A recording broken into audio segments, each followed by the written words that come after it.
Excellence, Monsieur James Knight, ambassadeur des États-Unis d'Amérique pour le Bénin. Excellence, Monsieur vice-président de l'Assemblée nationale du Bénin. Excellence, Monsieur le haut commissaire à la gouvernance concertée. Honorables Mesdames et Messieurs les membres de la Commission des lois, de l'administration et des droits de l'homme de l'Assemblée nationale. Mesdames et Messieurs, anciens ministres, distingués invités, leaders des organisations non gouvernementales, chers amis. Bonjour and welcome to the American Cultural Center. Je voudrais tout d'abord vous adresser toute ma reconnaissance pour avoir répondu si nombreux à notre invitation. La présente conférence est organisée dans le but de promouvoir le dialogue social sur une question aussi fondamentale et délicate que la révision de la Constitution. Comme l'a affirmé le président Barack Obama lors de son discours prononcé le 11 juillet 2009 devant les honorables membres du Parlement ghanéen, le renforcement de la démocratie est un objectif prioritaire pour le gouvernement américain. Il a dit, et je cite, « Nous devons soutenir les démocraties puissantes et durables. » Comme je l'ai dit au Caire, chaque nation façonne la démocratie à sa manière, conformément à ses traditions. Mais l'histoire prononce un verdict clair. Les gouvernements qui respectent la volonté de leur peuple, qui gouvernent par le consentement et non par la coercition, sont plus prospères, plus stables et plus florissants que ceux qui ne le font pas. Aucun pays ne peut créer de richesse si ses dirigeants exploitent l'économie pour s'enrichir personnellement, ou si des policiers peuvent être achetés par des trafiquants de drogue. Aucune entreprise ne veut investir dans un pays où le gouvernement se taille au départ une part de 20%, ou dans lequel le chef de l'autorité portuaire est corrompu. Personne ne veut vivre dans une société où la règle de droit cède la place à la loi de plus fort et à la corruption. Ce n'est pas de la démocratie, c'est de la tyrannie. Même si de temps en temps, on y sème une élection, ça et là. Et il est temps que ce style de gouvernance disparaisse. En ce 21e siècle, des institutions capables, fiables et transparentes sont la clé du succès. Des parlements puissants et des forces de police honnêtes, des juges et des journalistes indépendants, un secteur privé et une société civile florissante, ainsi qu'une presse indépendante. Tels sont les éléments qui donnent vie à la démocratie, parce que c'est ce qui compte dans la vie quotidienne des gens. Fin de citation. Mesdames et messieurs, ce sont là les paroles du président Barack Obama. Les problèmes socio-économiques et politiques que je viens d'énumérer ont besoin d'être résolus au plus vite. Que prévoit la Constitution béninoise pour lutter contre la corruption, pour renforcer les acquis démocratiques sur les 50 ou 100 prochaines années, pour construire un Bénin prospère avec une population épanouie. La question de la révision de la Constitution est donc un sujet très important qui nécessite la participation de toutes les filles et les fils du Bénin. La Constitution doit être un document vivant qui doit refléter la vie et les défis socio-économiques, politiques et environnementaux de son temps. Réviser une constitution ne doit pas être un problème. Les vraies questions qui doivent plutôt préoccuper chaque citoyen sont les types d'amendements que l'on désire apporter et les raisons pour lesquelles l'on les apporte. Dans l'histoire des États-Unis d'Amérique, la Constitution a été modifiée à plusieurs reprises selon les réalités socio-économiques et politiques du temps. Lorsque l'esclavage battait son plein, la Constitution américaine a été révisée pour permettre à ce que toute personne, quelle que soit sa race, puisse avoir ses droits reconnus. L'abolition de l'esclavage fut introduite dans la Constitution.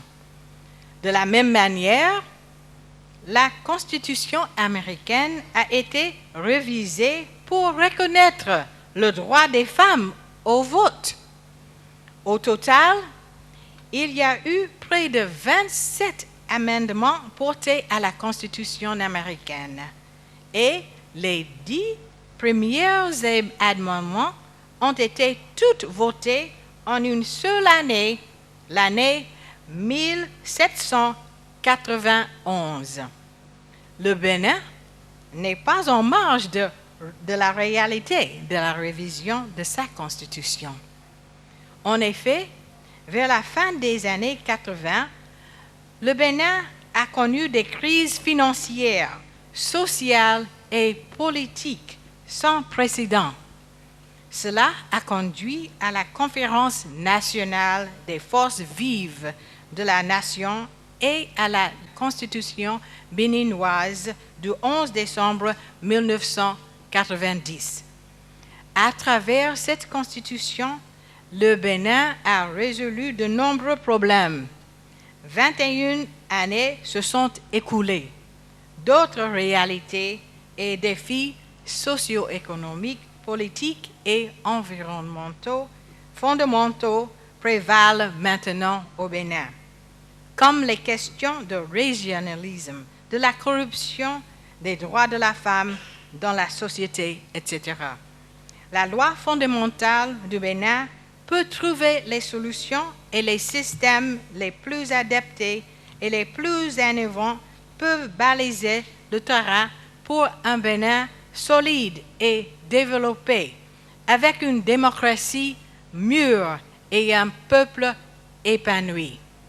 C'est pour cela que je lance un appel à vous, tous les citoyens béninois, d'unir vos efforts et vos idées pour un Bénin différent afin de créer une union plus parfaite où la génération d'aujourd'hui peut vieillir en toute quiétude en léguant un héritage adéquat à la génération future qui peut travailler en toute plénitude. Mesdames et messieurs, pour conclure, les conférenciers que vous aurez le plaisir d'écouter ce matin vont vous restituer les fruits de leurs réflexions sur les sujets relatifs à la Constitution, la corruption et la bonne gouvernance. Ils vont vous proposer quelques solutions d'amélioration qui, nous espérons, vont favoriser les échanges d'idées novatrices. Le CCA, par l'organisation de la présente conférence, voudrait offrir au Bénin et aux Béninois un espace convivial et fraternelle de réflexion sur un avenir meilleur. Le CCA souhaite que cette occasion soit saisie pour améliorer dans le présent ce qui peut être fait de façon consensuelle mais courageuse. Vous devez envisager dans le présent le futur que vous souhaitez. C'est sur ces mots d'espoir pour le Bénin que je voudrais inviter très respectueusement Son Excellence, Monsieur James Knight, ambassadeur des États-Unis d'Amérique près le Bénin, à prendre la parole pour ouvrir cette conférence si importante à ce tournant d'histoire du Bénin. Ambassadeur James Knight. Excellence, Monsieur le Vice-président de l'Assemblée nationale, Excellence, le commissaire pour la gouvernance concertée, Madame et Messieurs les anciens ministres du gouvernement de Bénin, Madame la directrice du Centre culturel américain, Honorables Mesdames et Messieurs les membres de la Commission de loi, de l'administration et des droits de l'homme de l'Assemblée nationale, chers membres et représentants de la société civile, distingués invités, chers amis, je suis très honoré d'être devant vous aujourd'hui pour contribuer au renforcement des acquis de la démocratie béninoise. À l'initiative des divers acteurs de la classe politique et de la société civile, la population béninoise est invitée depuis quelques mois à se prononcer sur la question de la révision de la Constitution, afin d'enrichir les débats relatifs à ce sujet. La mission diplomatique des États-Unis d'Amérique au Bénin a voulu apporter son soutien à ce débat. Les citoyens sont encouragés à exprimer leurs préoccupations, leurs idées et à apporter leur contribution aux autorités compétentes. Nous croyons qu'un tel exercice enrichira les discussions et consolidera les acquis démocratiques dont tous les Béninois sont fiers. La démocratie des États-Unis d'Amérique est vieille de plus de 200 ans. Elle continue de fonctionner et de contribuer à l'épanouissement de la population de notre pays. Mais, en vue de la réalisation d'une union parfaite, nous avions eu à la modifier à maintes reprises pour répondre à des besoins spécifiques. Par exemple, notre Constitution a été amendée très tôt pour inclure la liberté de l'expression la liberté de la presse. L'union de notre nation étant perfectible, nous amendons la Constitution en cas de nécessité. La Constitution béninoise a tenu pendant 21 ans, grâce aux efforts de tous les Béninois et Béninoises. Mais les réalités qui traversent actuellement le Bénin sont différentes de celles qu'elle a traversées en 1990. La lutte contre la corruption, les organes de gestion des élections, la Cour des comptes, le système de gouvernement, la décentralisation sont autant de préoccupations dignes des débats publics.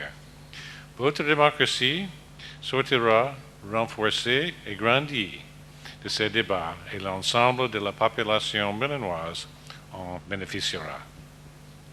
Le président Barack Obama a exprimé dans son discours au Caire le 4 juin 2009, et je cite, « Certes, notre tâche commence seulement quand nous avons pris conscience de notre humanité commune. Ce n'est pas par des paroles que nous pouvons répondre aux besoins de nos peuples. Nous ne pourrons les satisfaire qu'à condition d'agir avec audace dans les années à venir et de comprendre que nous sommes heurtons à des défis communs et qu'en nous abstenant d'y faire face, c'est à nous tous que nous faisons tort. La présence de toutes les personnalités ici présentes témoigne de l'importance que les leaders béninois accordent à la question de la révision de la Constitution.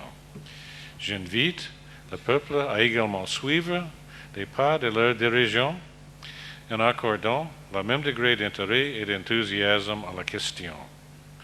La loi fondamentale s'applique à tous les citoyens. Je voudrais finir en partageant avec vous les pensées de sagesse d'un de nos pères fondateurs, Benjamin Franklin, exprimées en 1787. Et je cite, « J'ai vu qu'il y a plusieurs parties à cette Constitution que je ne suis pas actuellement prêt à approuver. Mais je ne suis pas sûr que je ne l'approuve pas dans le futur. Pour avoir vécu longtemps, j'ai connu de nombreux cas où j'étais obligé, par une meilleure information ou d'une seconde réflexion, de changer mes opinions que je jugeais être justes et vraies. Il est donc important que je sois apte à douter de mon propre jugement et que je paie plus de respect pour le jugement des autres.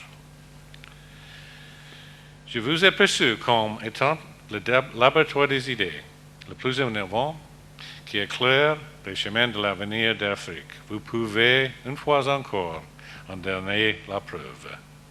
Je vous souhaite une bonne conférence. Vive la démocratie béninoise, vive le Bénin, je vous remercie.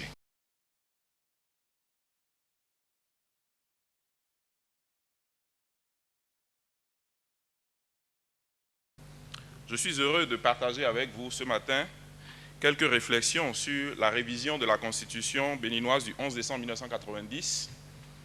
Je m'appesantirai essentiellement sur le contenu de ce projet de révision de la Constitution ainsi que la démarche qui a été utilisée ou qui est en cours pour la révision de cette Constitution. Permettez-moi d'abord de rappeler quand même que la Constitution, c'est la règle juridique qu'une société politique qui s'organise en État se donne pour permettre la réalisation du bien public. C'est l'acte créateur de l'État, son acte de naissance. Donc il est normal que cette règle fondamentale contienne l'ensemble des règles juridiques les plus importantes dans un pays. On peut en distinguer essentiellement trois. La Constitution porte d'abord sur les règles de fonctionnement de l'État, les règles qui encadrent les institutions de l'État, les rapports que ces institutions entretiennent les uns avec les autres. La Constitution porte ensuite sur les droits fondamentaux des citoyens, car il s'agit de régler aussi les relations entre les institutions et les citoyens.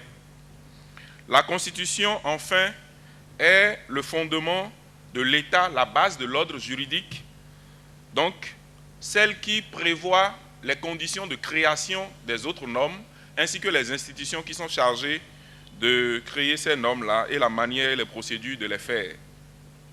Ces trois éléments fondamentaux font de la Constitution un test particulier. C'est pour cette raison que la Constitution ne peut être adoptée ou modifiée de la même manière que n'importe quel autre test. Dans toutes les démocraties libérales, la Constitution est appelée à être un test stable, mais il n'empêche qu'une constitution immuable, une constitution n'est pas immuable. Il peut arriver que selon l'évolution, cette constitution soit amenée à être ajustée, corrigée ou enrichie. Il faut simplement veiller à ce que cela ne soit pas fait sur la base d'initiatives impromptues de majorités éphémères. C'est pour cette raison que dans toutes les démocraties, la révision de la Constitution est encadrée par des conditions souvent difficiles à réunir.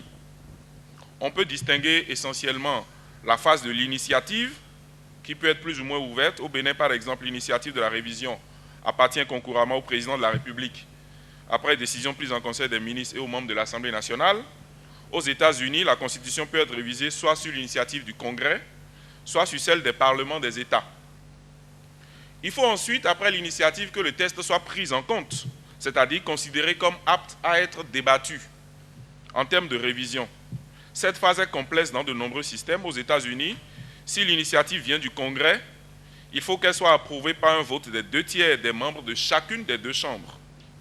Si l'initiative vient des parlements des États fédérés, elle doit obtenir le vote positif des parlements des 2/3 des États. Au Bénin, cette phase de prise en considération du test voudrait qu'une fois que l'initiative est prise, elle reçoive l'adhésion d'une majorité qualifiée de députés fixée à 3/4 des membres composant l'Assemblée nationale, soit 63 députés sur 83. Mais la révision n'est toujours pas considérée comme acquise, il reste la phase d'adoption définitive.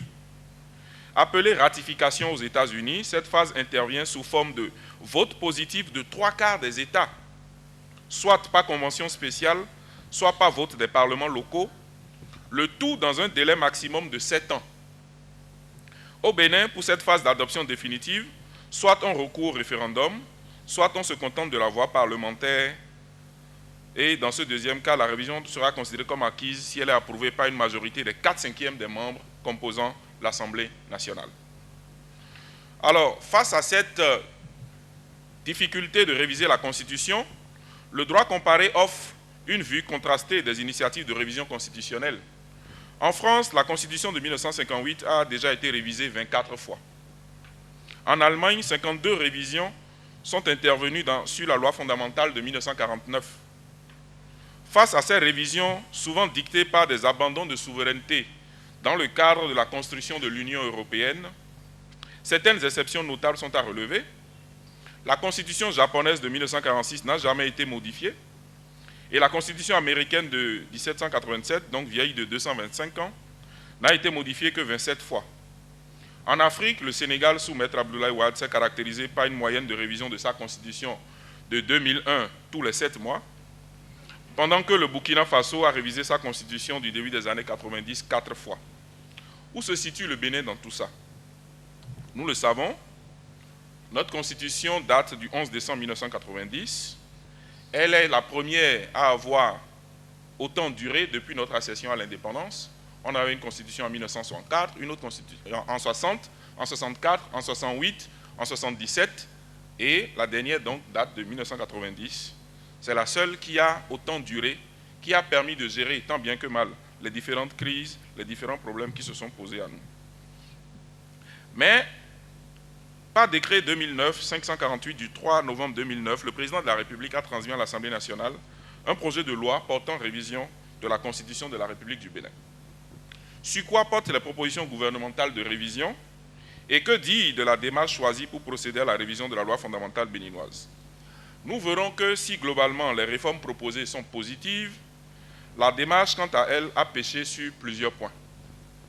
D'abord sur les réformes proposées. Nous allons séparer les réformes en deux grands volets. D'une part, les valeurs et principes de la vie dans notre pays et d'autre part, le fonctionnement des institutions. En ce qui touche aux valeurs et principes, le projet gouvernemental de révision de la Constitution propose certains rajouts au préambule de notre Constitution. Il est proposé, par exemple, de réaffirmer dans ce préambule l'opposition du peuple béninois à tout régime fondé sur le pouvoir de l'argent, l'exclusion, la transmission héréditaire du pouvoir. L'affirmation solennelle de créer une démocratie pluraliste et participative et à demeurer un État de droit. L'adhésion au principe de la gouvernance démocratique, la détermination à construire d'une part une administration réellement au service de l'intérêt général et du développement, marquée de loyauté, de neutralité politique, d'autre part une justice véritablement indépendante, impartiale et crédible. La détermination à lutter résolument contre la corruption, notamment en constitutionnalisant les traités internationaux ratifiés par le Bénin en la matière. Il semble que ces principes vont dans le sens de l'approfondissement de la démocratie et ne posent pas de problème particulier. Il devrait en être de même des réformes proposées en matière de droits fondamentaux. Ainsi, la constitutionnalisation de l'abolition de la peine de mort et de l'imprescriptibilité des crimes économiques et des crimes contre l'humanité. L'encadrement de la détention préventive pour éviter que des innocents ne croupissent en prison sans procès. La possibilité donnée aux citoyens de proposer directement à l'Assemblée nationale des lois à voter l'amélioration du système des partis et du statut de l'opposition apparaissent eux aussi, en tout cas dans une certaine mesure, comme des avancées. Peut-on avoir la même satisfaction à l'égard des réformes relatives au fonctionnement